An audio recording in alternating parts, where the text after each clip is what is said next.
کاری باشه که میکنی مسئولیتشو بپذیری. ولی خندیدن و با هم شاد بودن، زن و شوهری که با هم میخندن، ثوابی بالاتر از این نیست. مؤمن تو صورت مؤمن میخنده، لبخند میزنه، این حسنه است. خنده غم، اسلام با غم مخالفه. غم برای خودت منفیه. رسول خدای روایت دارن، شاید بعضیاتون نشنیدید، تعوذوا بالله من حب الحزن. به خدا پناه ببرید از غم پروری، از غم دوستی. بعضی غم رو دوست دارن، مرثیه خوان غمهای خودشونن.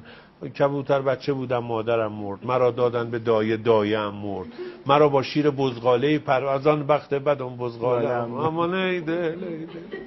بعدم این اصلا خیلی بده، بعد تا دست بهش میزنی انگار پلی میکنی شروع میکنه خوندن. خیلی بدبختم، خیلی بیشم، کاسبی نداریم، زندگی نداریم فلان.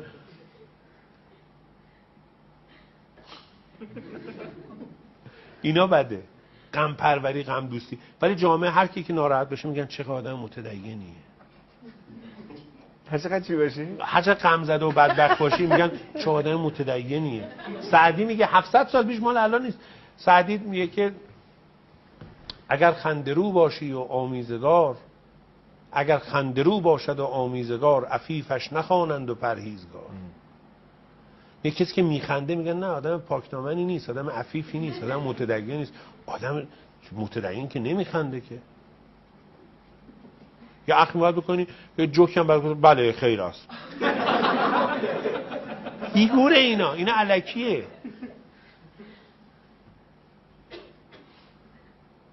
قدری برای قبرت گریه کن.